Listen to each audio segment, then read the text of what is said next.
Now it's time to recharge. Yes, it's lunch break. I invite all the participants to head over to the dining area and enjoy your meal. Please be back sharp at 2:15 p.m. because after lunch we dive straight into track 5 with more exciting session. Have a happy and delicious lunch, everyone.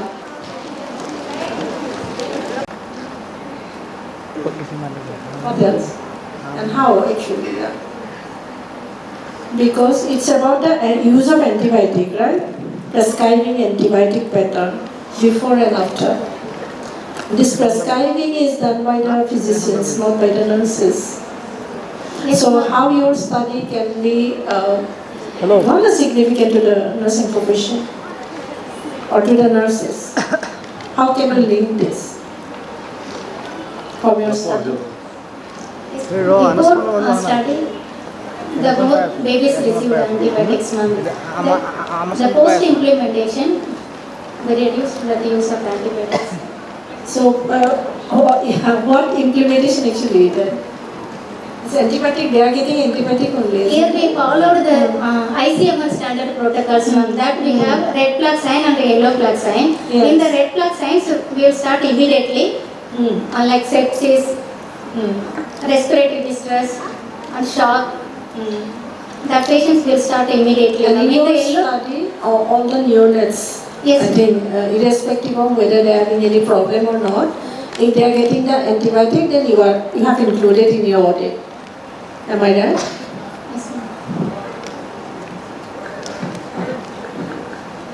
Saraswati, I want to ask one thing to you, that before implementation and after implementation of this SDW, can you tell me about the prognosis of the babies? Like before implementation, the antibiotics were given; those were very high-level antibiotics, and after that, the protocol was followed. So, did you notice about have you included or have you gone through the prognosis of the babies after following protocol, also whether they are recovering well or whatever? Did you notice that? Did you include it in your study or did you observe?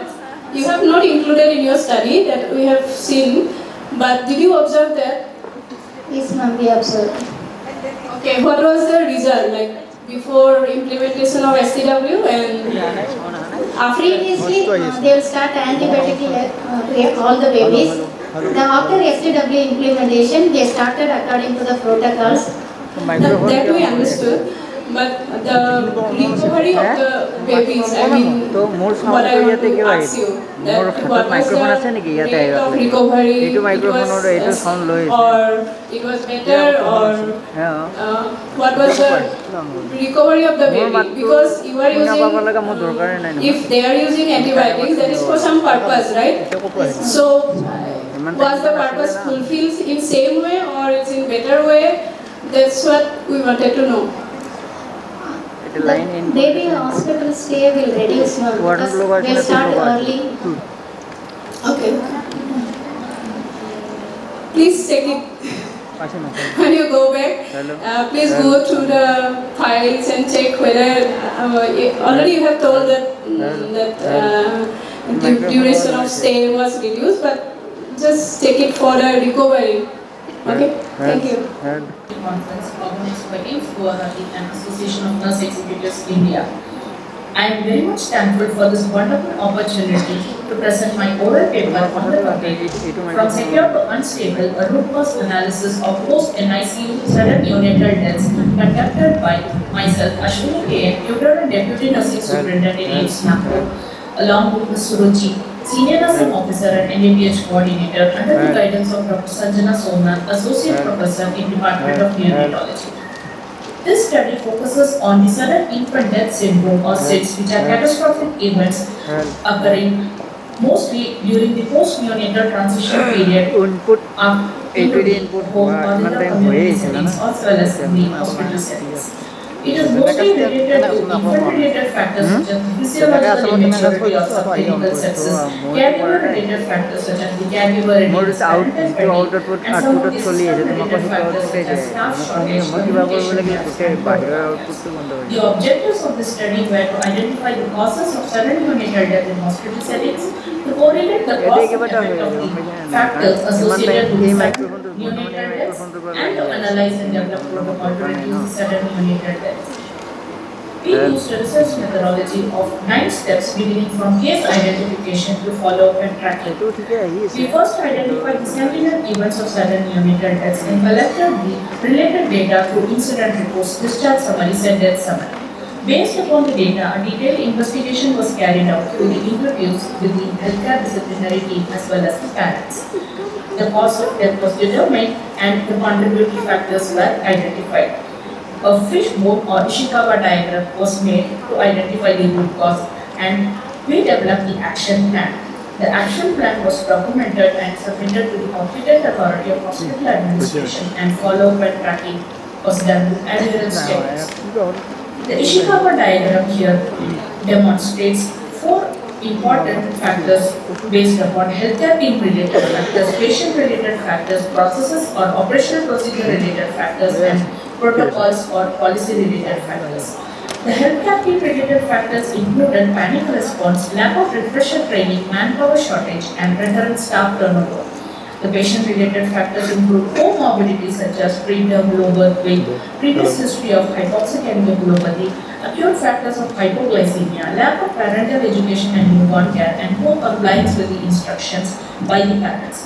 Some of the process-related factors included suboptimal feeding practices, inadequate protocol sensitization, and deficient guidelines for safe post-sleeping practices of mothers with infants. The protocols or policy-related factors were poor communication among healthcare team, unclear escalation protocol, absence of regular updates between NICU and postnatal ward, and inadequate monitoring protocols for high-risk neonates post-NICU. Based upon this, some of the interpretations made were patient-related aspects such as low birth weight, prematurity, comorbid conditions such as infections or metabolic disturbances, which were the recognized risk factors for post-NICU discharge mortality. The key human factors were insufficient staff, lack of parental education, and poor compliance by the parents, which were also consistent with the global findings, such as the communication and training gaps among the caregivers, which directly impacted the neonatal outcomes. These factors indirectly led to the neonatal mortality after transfer of the newborn from the NICU to the postnatal ward. The analysis also included some of the operational challenges such as the suboptimal feeding practices, inadequate protocol adherence, etc. Through this root cause analysis, we identified the strengths and some of the corrective and preventive action. The strengths identified through the root cause analysis were the critical thinking and quick decision making of the healthcare team, particularly the nursing officers, who were able to initiate the pattern mass ventilation immediately after the neonate collapse. The corrective and the preventive action taken by early newborn screening, which were made as a priority in NICU, regular monitoring of the PNC newborns, not only by the neonatologists but by the obstetricians also in the postnatal ward. Revision of the NICU transfer protocols, perinatal mortality review meeting were initiated regularly with the interdepartmental collaboration, and also establishing the nursing rounds, especially during the night duties, in order to monitor the safe breastfeeding, burping, co-sleeping, and evening events. Then some of the administrative actions taken were mandatory and regular neonatal resuscitation, training of the healthcare team members, reinforcement of the parental and caretaker education, particularly on sudden infant death syndromes in regional language through appealing AV8s, routine sharing of the duty roster or communication regarding the availability of resident doctors in the postnatal ward, and availability of the duty telephone communication for better handoff, especially during the night rounds, and also meeting the staff shortage in critical areas. Through this analysis, we indicate some of the patient safety guidelines such as the parental and family education, reinforcing the structured training, safe sleeping practices, etc. Environmental and equipment improvements such as developing the resuscitation base, improving the lighting and monitoring facilities, maintaining the neonatal resuscitation kits, etc. And through governance and review meetings such as conduction of the regular perinatal mortality reviews, developing a robust audit and feedback loop. The other implications through this study are staff training and protocols based upon neonatal resuscitation, simulation drills on handling the unresponsive neonates in the wards, developing clear protocols on monitoring high-risk babies post-NICU transfer, safe handover and escalation pathways, emergency communication between ward staff, NICU, and PNC residents. The system strengthening implications included establishment of 24/7 duty communication phones, standardizing the early newborn screening, ensuring NICU oversight continually, even after the babies were shifted to wards, and also exploring the increasing staff to patient ratio. In conclusion, through this paper, we would like to implicate the patient safety guidelines to the newborns so that we would develop quality newborn care in institutions. Thank you again for the opportunity. Microphone কোনটো কাম কৰিছে এইটো নহয় এইটো নালাগে এইটো মোৰ mic যেতিয়া মই কথা Thank you, madam, for sharing your valuable insight. Moving on, our third research paper will be presented by Madam Ms. Rekha Gali, Nursing Superintendent, Mumbai, via video. I would like to thank the organizer ANEI and AIMS for giving me this opportunity to present my paper. My name is Rekha and I will be presenting my paper on strengthening child health through family and community engagement. Evidence from a survey of parent and community health workers. Introduction. The study aims to investigate the impact of family community engagement on enhancing child health, especially emphasizing parental knowledge, active participation, and the role of community health. The study employs a quantitative approach to examine the correlations among awareness, engagement, preventive practices, and personal health. India, the world's second largest country, has a population of 1.21 billion and an estimated 26 million children born annually. However, despite an increase in the population between 2011 and 2011, there was a 5.5 million reduction in the child population aged 0 to 6 years. This represents a 3.1% reduction in the total number of children aged 0.6 compared to the 2001 census. Objective of the study is to assess the level of awareness, participation, and involvement of parents, caregivers, and community health workers in child health practices, and to examine the impact of family and community engagement to improving health outcome and preventive practices in child health. Hypothesis. H1, there is a significant relationship between awareness level of parents, caregivers, and their active engagement in the child practice. H2 is community health workers' involvement significantly influences the adoption of preventive health measures by families. And H3 is higher level of family and community engagement are associated with better perceived child outcomes. Going forward, I would like to tell you about the literature.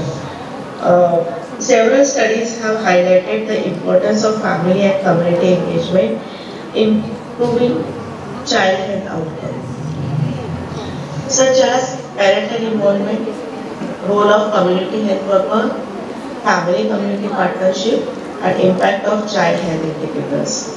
Studies have consistently shown the way parents are informed and actively engaged in their child's health, such as ensuring timely immunization, proper nutrition, and hygienic practices, child health outcomes improve significantly. So evidence also highlights the vital role of community health workers. They act as a bridge between health facilities and the families, providing education, guidance, and follow-up care that strengthens the child program. Methodology. The study examined how family and community participation improves child health using quantitative methods. Parents, caregivers, and community health professionals were studied to understand awareness, preventive strategies, and health outcomes. Conceptual framework. The conceptual framework shows the proposed connects among the principal variables in the study. The hypothesis suggests that the awareness of parents and care H1 positively affects their participation in child health practices. The study results provide empirical inferences based on survey data collected from parents, carers, and community health workers. The section presents an overview of the demographic attributes of respondents succeeded by the assessment of reliability and validity of the constructs employed in the study. Demographic variables. The demographic file of the respondents indicates the balanced gender represents with 55.5% male and 48.5 females. The age distribution is rather uniform among the three groups. The investigation of the construct in this study indicates strong internal consistency and convergent validity. Hypothesis: awareness level of parents, caregiver, and active engagement in child health practices, community health worker involvement, adoption of preventive child health measures by families, family and community engagement, perceived health child outcomes. The study's findings highlight the essential importance of family and community involvement in enhancing child outcome. Conclusion: enhancing child health through multi-tier engagement strategy. Families, carers, and community health workers play a complementary role in promoting proactive health behavior. Parental knowledge promote proactive health behavior.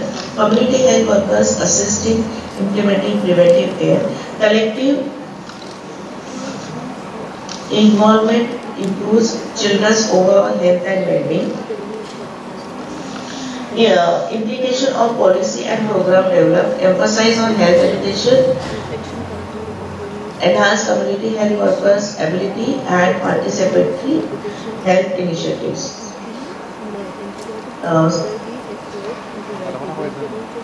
References and with this I come to the conclusion of my presentation. I would once again like to thank the organizers and the audience for giving me this opportunity and for your kind information. Thank you so much. Thank you, ma'am, for your contribution. With that, we conclude the research paper and now we proceed to quality improvement project. To announce the respected jury members for QIP, Madam Geeta Datta, ANEI members, Madam Papuri P. Chaudhary, ANEI members, and Madam Krishna Chaudhary, ANEI members. To begin, I would like to call upon Madam Ms. Maitri Sarkar, Senior Nursing Officer, Infection Control, RTIICS, Kolkata, to present her quality improvement project.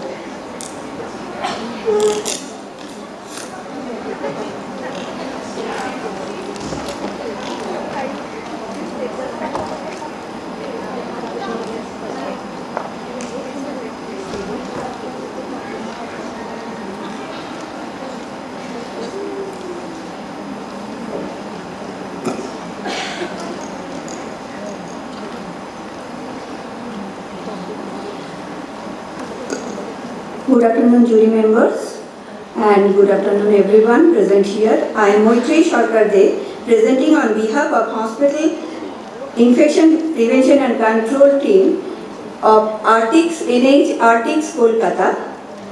My QIP is strengthening roadmap of infection control practices, a critical step to prevent and control healthcare-associated infection for safer outcome. For the problem statement, healthcare-associated infections continue to be the major challenges globally. They increase the patient's morbidity, mortality, and hospital stay as well as cost of the care. Despite of existing infection control measures, we found gaps in consistent implementation of healthcare infection control practices in pediatric care unit and neonatal care unit in our setting. Internal audit and gap analysis confirmed that we needed a stronger standardized roadmap for infection prevention and control. So the quality improvement project initiated for this is actually a initiation from infection control and infection prevention and control team, ARTIX Kolkata. The aim of this project is to improve clinical outcome in pediatric care by strengthening infection prevention and control strategies, particularly early recognition of sepsis using Phoenix score. So in morning already we have seen that PUS is the commonest scoring system which is being used in different neonatal care units. It is Phoenix score is basically a upgraded version that I will come. So objective of our quality improvement project is implementing Phoenix score with alarm notification system for timely escalation, strengthening environmental cleaning protocol, developing pediatric infection control training module with goal of 90% improvement in knowledge and 85% compliance in practice audit. So in practice audit we have taken hand hygiene, appropriate use of personal protective equipments, and we have taken aseptic technique. These three areas were taken within consideration. So within the background of this study, actually historic data has been given to compare the data for the background. From the November 24, it has been seen there is an increment in infection control. Then we could go for a literature review where it has been shown that risk factor for healthcare associated infection among children in low and middle income country, which speaks that incident is 17.9%. Now this data is actually published in 2011, so it is a quite older data. After that, we couldn't get a specific data for neonatal care unit and which gives the appropriate data on healthcare associated infection only. So the previous information was escalating. We used to use this CHIUS is the scoring system which has proven suboptimal to escalate the early sepsis because no cases as such established. In my hospital, the setting is dependent on cardiovascular system. And most of the patients come to us are either congenital heart disease, they undergo a surgery, and within the stay they used to be within the pediatric intensive care unit or neonatal intensive care unit mostly. Now lack of knowledge regarding the infection prevention control within the different healthcare worker where mean scoring has been taken. 3 different areas has been selected for healthcare worker is like doctors as a separate knowledge assessment has been given, for nurses another assessment, and for housekeeping staff another assessment. So 3 which mean we have taken as 11, and for 66% of the healthcare worker doesn't go for a training within last 12 months. That was 3 identified problems which we have rather plotted after that. Once we deep dive within the problem, then root cause analysis has been done with the fishbone analysis. We have identified several factors. The list has been shared with the 7 experts for ranking. After ranking from the 7 experts, we have selected top 3 problems, that is prompt cohort on basis of Phoenix scoring system and staff awareness and knowledge on infection prevention and control practices and environmental cleaning. And according to this problem, we have structured a process roadmap to reach our goal. So we have used PDCA cycle and planned our intervention accordingly. Within the PDCA cycle, actually we have introduced Phoenix score. The difference between CHIUS and Phoenix score is, I just want to sum up.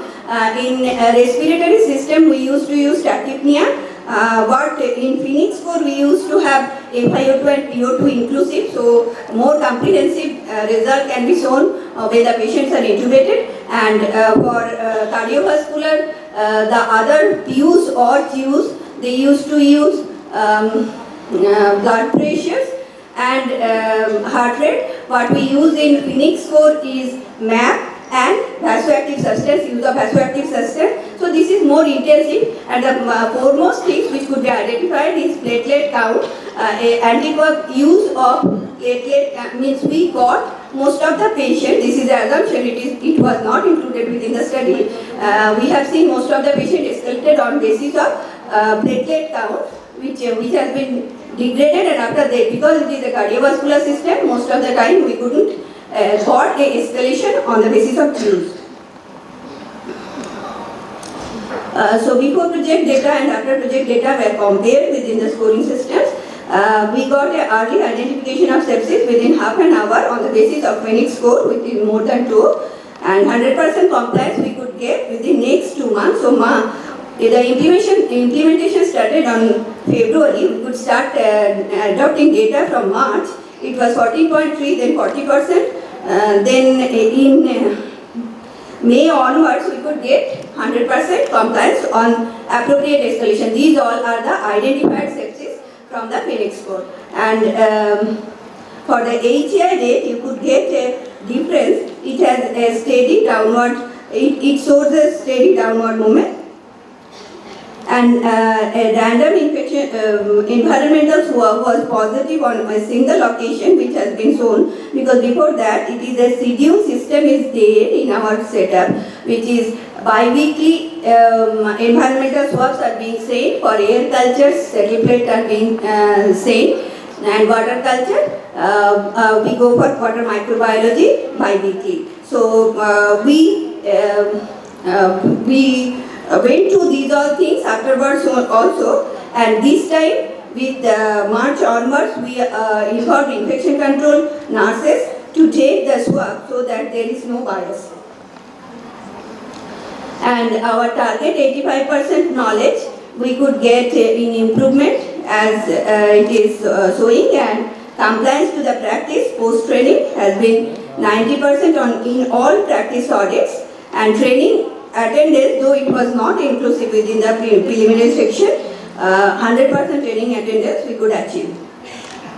So the awareness program of the personalized IPC, given this, actually this, why we have included within this, because we have tried roles and specific role and role identification has been done for each type of personnel within the type of IPC module. So specific IPC module has been created for the healthcare worker category, and which has been started. Now every quarterly we are going through this for the same.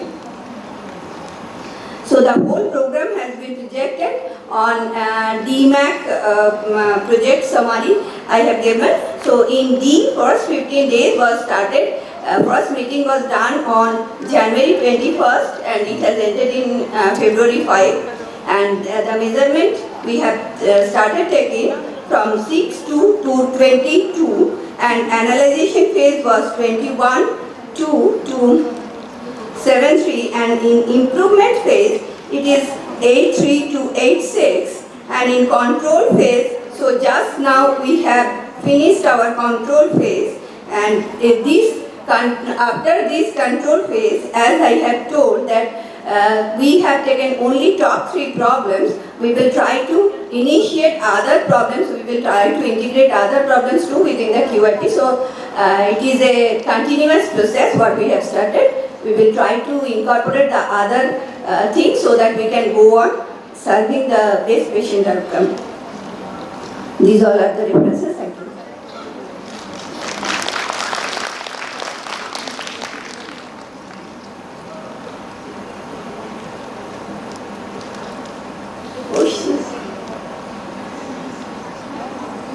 Do we have time? Sorry, extremely sorry. Do we have time for question? Or at the end of the session? One question. Okay. Congratulations, Ms. Maitri Sarkar. That was a nice presentation. Just a question from my end. What are the challenges you have faced during your QIP, and how did you overcome that challenge? Ma'am, first of all, challenges from my point was I am an infection control nurse from the institution. First of all, it was everyone wants to finger out others. So healthcare, within the healthcare personnel, there was no as such coordination. So that was missing, and that thing could be introduced once we have specified modules, because the modules were same for everyone, which couldn't give them an appropriate role specification. And by virtue, we get HICC chairperson, who is clinical director of our hospital, so we get every support from him. So that was one point. challenge solution for us. And from our angle, beforehand we used to work separately, but we could start working. It is more coherent. Thank you.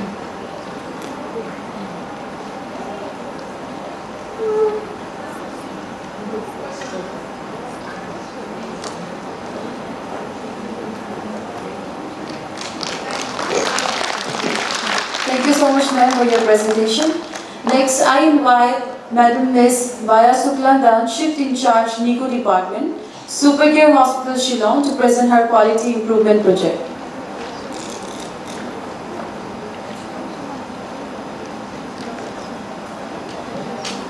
A very good afternoon to the jury members and also to everyone present here. I am Vayasuk Angdan, representing Supercare Hospital on the quality improvement project. And the topic of my project is improving early initiation of breastfeeding among normal and LSCS deliveries. The reason why I chose this topic for my project is, even though we all know that the WHO recommendation is that early initiation of breastfeeding should be done within 1 hour, but in the hospital that I've been working, there has been a delay that we have collected the data and we have found that there has been so much delay, and that's the reason that I've chosen this topic today. The problem statement that we have found out is that there has been a delay in the initiation of breastfeeding among normal and LCS deliveries. And the main aim is that to focus on early initiation within 1 hour of all deliveries. So the total samples that I've collected is 195 samples, out of which we have found out that in normal vaginal delivery there has been a non-compliance of about 41%, and the average initiation time was 56.47 minutes, and in LSCS there has been around 100 non-compliance with average initiation time of 131 minutes, and this can be achievable with realistic training and accurate protocols, and also this is relevant linked to neonatal outcomes and global WHO recommendation.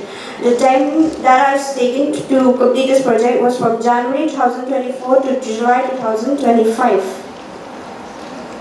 Coming to the background and baseline data, as we all know that breastfeeding is the cornerstone of neonatal survival, growth and development, and it is also recommended by the WHO that all neonates should receive breastfeeding and should be initiated within 1 hour of birth. And it also proved that it reduces neonatal mortality, enhances mother and infant bonding, and also provides essential immunological protection to the neonates.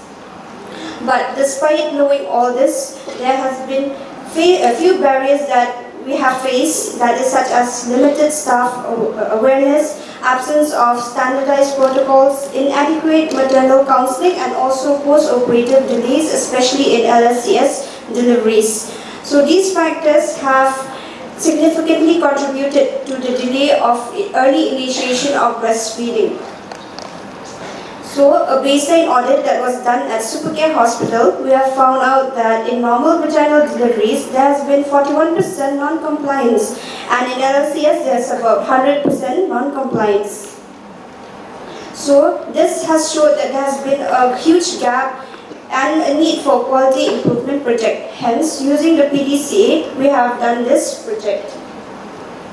We have also done a root cause analysis using the fishbone analysis, and we have found that there has been 4 factors that has been contributing to the delayed breastfeeding initiation.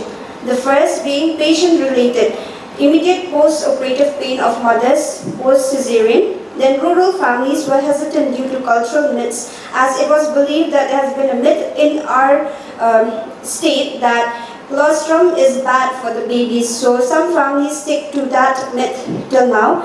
And psychologically, some mothers were not ready to breastfeed due to their own conditions. Some of the practices that we have found out, that OT recovery room protocols were not available, and also some newborns were shifted directly to baby room, as in our state the weather is very cold, so in order to maintain euthermia, some babies were shifted directly to NICU, to baby room, sorry. as there was no standardized protocol, and also because there were unavailability of a radiant warmer in the recovery room. And also, coming to people, there was staff hesitation in the OT recovery room. Some staffs hesitate to initiate breastfeeding immediately as they have less awareness of early initiation of breastfeeding. And also some staffs have recently joined lacked advanced training, and also there was low staffing during the night shift and the day shift, and this causes reduced support to mothers in the recovery rooms. Also, some of the organizational factors are staffing variations between day and night, and also limited structure support in the OT recovery. So some of the interventions using the PDCA cycle that we have done in January to May 2024, we have found out that there was a non-compliance of 41% with the average initiation time of 56.47 minutes, and in LSCS there was 100% non-compliance with average initiation time of 131.92 minutes. And the issue that we have noticed here in LSCS deliveries is that recovery room protocols were not clear. Then staff hesitation in the OT recovery, post-cesarean and post-condition of the mothers, and also immediate post-operative pain of mothers, so they do not want to breastfeed the baby immediately. And also they are psychologically not ready to breastfeed the babies, and some babies were shifted to baby room immediately. Then in June to August 2024, after we have noticed these issues, we have introduced a standard checklist for OT and recovery nurses, where babies with APGAR score of more than 7 were not shifted to baby room or to NICU, but they were kept in the OT recovery, where we have provided a radiant warmer within the OT recovery room. And also we have trained a few nurses and some anesthesia technician in order to promote skin to skin between mother and the baby, and also assisted in matching. And also we have piloted some staffs for early initiation of breastfeeding with nurses' assistance to the mothers in helping them to initiate early breastfeeding. And also we have strengthened antenatal counseling for mothers during their antenatal checkup. We have given them antenatal counseling, and especially for elective LSCS mothers. So after we have intervened all these interventions, we have found out that in September 2024 to Jan 2025, there has been a decline from 41% in normal vaginal delivery. It has come down to 9.1% with the average initiation time of 28 minutes. And in LSCS, there has been a drastic change from 100% non-compliance. We have come down to 81% non-compliance with average initiation time of 67 minutes. And we have also decided to further strengthen the recovery room practices. But after all these interventions, we had to do a PDSA cycle too, because we have still noticed there was still a few areas that we need improvements, such as the night shifts and low staffing patterns, and also lack of knowledge of newly recruited staffs.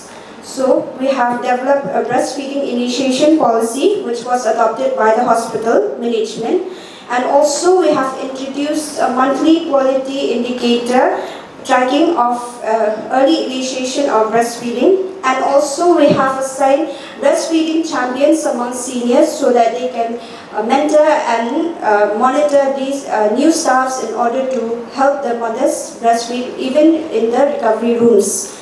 So in February to July 2025, we have did an audit again, and we have found that in normal vaginal deliveries, there has been a non-compliance and increase in non-compliance of 18.1% with the initiation time of 40 minutes, sorry, it is an error.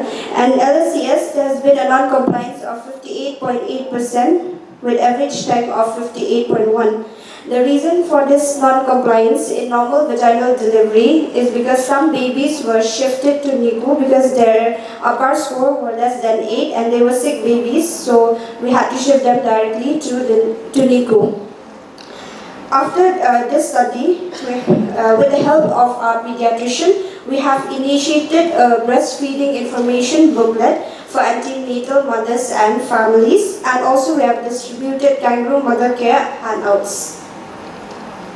So we can see from the graph here, we have come down from 100% non-compliance in LSCS, we have come down to 81 and we have reached 58.8 with the median being 80. And in normal vaginal delivery, from non-compliance of 41, we have come down to 8%, but there was a peak of 18%. And resident time initiated, from a 131 minutes in LSCS, we have come down to 67 minutes, and we have come down to 59 minutes. That is almost less than 60 minutes. And in normal vaginal deliveries, from 57 minutes, we have come down to 28, but there was a peak increase to 40 minutes. We have also conducted a T-test on assessing the staff knowledge regarding early initiation of breastfeeding, and we have found that after the intervention, the post-test score has increased compared to the pre-test scores. These are a few of the pictures of the interventions that we have done, such as launching the booklet in both English and also our local language, and also assisted mothers in breastfeeding. This is the protocol that we have used in our OT recovery rooms, and also the post-test and pre-test that we have conducted. So in order to conclude, we know that early initiation of breastfeeding is achievable even after LSCS with clear protocols. Breastfeeding champions can also help to eliminate the hesitation of staffs and also to improve the compliance, and also antenatal counseling can help mothers and families to adopt to early breastfeeding initiation. And also policies and checklists can also be replicated in the labor room, OT and baby room, and also monthly nursing quality indicator can also help in tracking and also help in enable continuous monitoring. Family-centered education can also be given. And also hospital-approved breastfeeding initiation policies can also ensure long-term adoption. Continuous monitoring, orientation of new staffs to maintain practice standards, and also peer champions and audits can also help to reinforce and sustain improvement. The next step is that we have strengthened the recovery room protocols to further reduce LSCS delays, engage community health workers to eliminate the rural cultural myths, and also we have explored integration of early breastfeeding initiation, compliance, and hospital accreditation. So to summarize this, QIP has also enhances patient safety by ensuring a timely initiation of breastfeeding, which also helps to reduce neonatal mortality, prevents hypoglycemia, lowers infection risk, and also promotes optimal growth. And also with standard protocols training, also helps to minimize delay, reduces iatrogenic risks, and aligns with the WHO recommendation. These are the references that I've used. Thank you.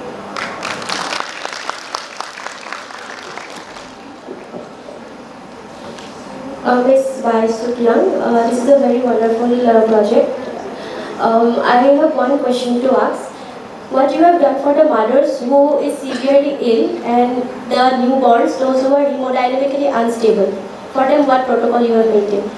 Ma'am, we have decided that, as you've seen in the non-compliance, that sick babies were also put in that criteria. So we have decided that sick babies will be placed in the exclusion criteria if we further continue this project.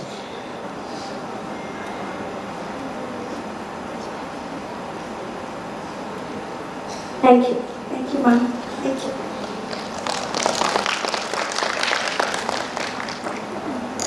Thank you, ma'am, for your excellent work. And finally, we have Madam Miss Vinci Sunil Thomas, Senior Nurse Educator, Fortis Mulund, Mumbai, who will be presenting her quality improvement project through a recorded session. Hello everyone, this is Vinci Sunil Thomas, Senior Nurse Educator from Fortis Hospital, Mulund. And let me begin by thanking ANEI for giving me this opportunity to present my study. Let me share my screen.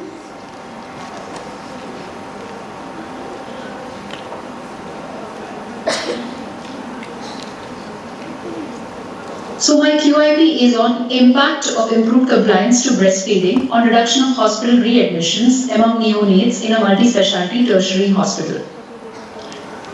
My aim was to reduce the number of preventable hospital readmissions among neonates to an absolute zero using strategies to improve compliance to breastfeeding in the hospital by June 2025. The background data showed that readmissions rates among neonates was an increasing trend.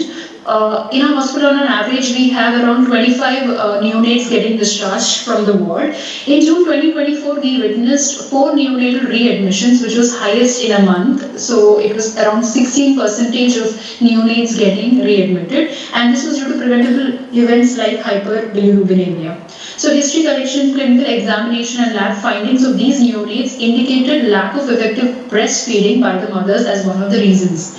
Breastfeeding practices were then audited across the units, and there were multiple areas for improvement that were identified, including increased dependency on formula feeds by mothers.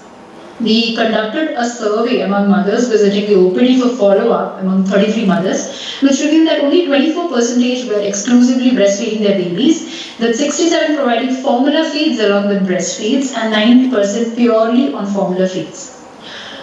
We also did a root cause analysis on finding out reasons for these increased neonatal admissions further, which showed that among people, that is mother, there was inability to identify danger signs among the neonates. So they kept watching over the neonates at home, which led to some risk factors and they had to be admitted. Then lack of awareness regarding indicators of feeding adequacy. Among staff, we realized there were ineffective antenatal and postnatal counseling, less time spent with the mother for lactation counseling, ineffective discharge instructions, and disregarding psychological concerns of the postnatal mother. Among processes, there was lack of standardization of protocols and no emphasis given for importance of breastfeeding.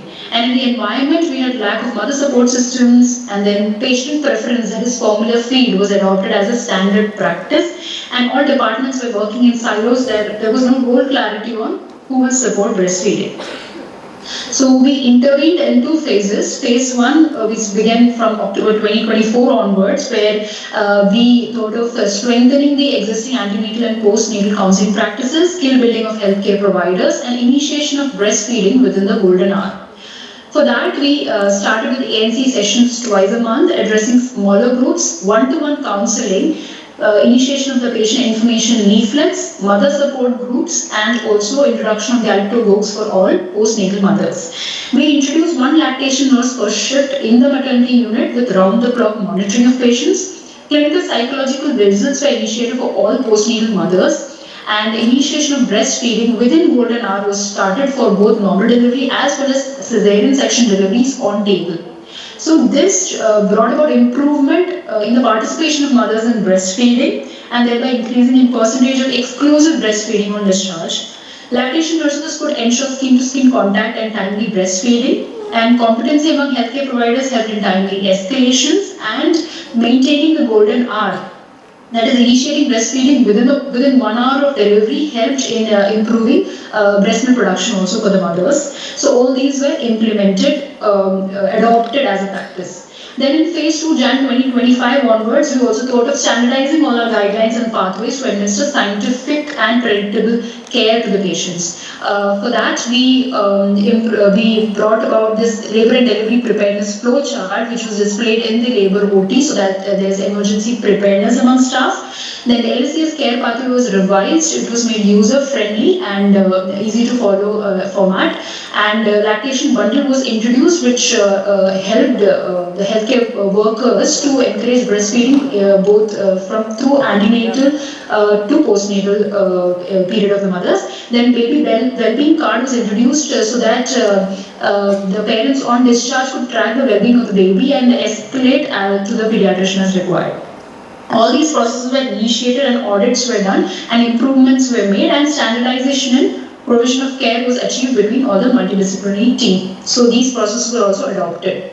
You can see pictures of intervention. We have the PIL materials, then encouraging letter to the mother, the pathway, the LVCS, the L&D preparedness checklist, the baby well-being card, the lactation bundle, and the ANC sessions along with a caring dad certificate to support breastfeeding for the dads. You can see the results and impact here, the type of initial feed after 2 phases of our project. We could see an improvement in the use of breastfeeding as an initial feed, which improved from 40% to 80%, and breastfeeding days, which refers to number of days the admitted infants receive only breastfeed. It increased from a total of 16% to 50%. Average time to initiate feeds, it improved from start of like 62 minutes to, it came down to 36 minutes to initiate feeds. And also exclusive breastfeeding on discharge, the percentage, we still have scope of improvement, but definitely we maintained it above 65%. And outcome, that is readmission among neonates. So the preventable readmissions because of hyperbilirubinemia and dehydration also came down to an absolute 0 from June onwards. Even August there was there was 0 readmissions. So in conclusion, I would say that these even major corporate hospitals can adopt breastfeeding as an important practice and bring about improved outcome among the patients. And for sustainability, we incorporated compliance to breastfeeding breastfeeding initiation with golden hour, exclusive breastfeeding on discharge as department quality indicator, and rate of readmissions of neonates were also tracked by the quality. So in summary, I would like to encourage the community that to incorporate breastfeeding, whichever hospital you are, but it will definitely impact the lives of neonates.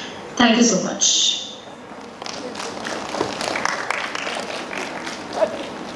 Thank you so much, ma'am, for your contribution. I also extend my thanks to our respected jury members for your time and support. Thank you so much, ma'am. With this, we conclude Track 5.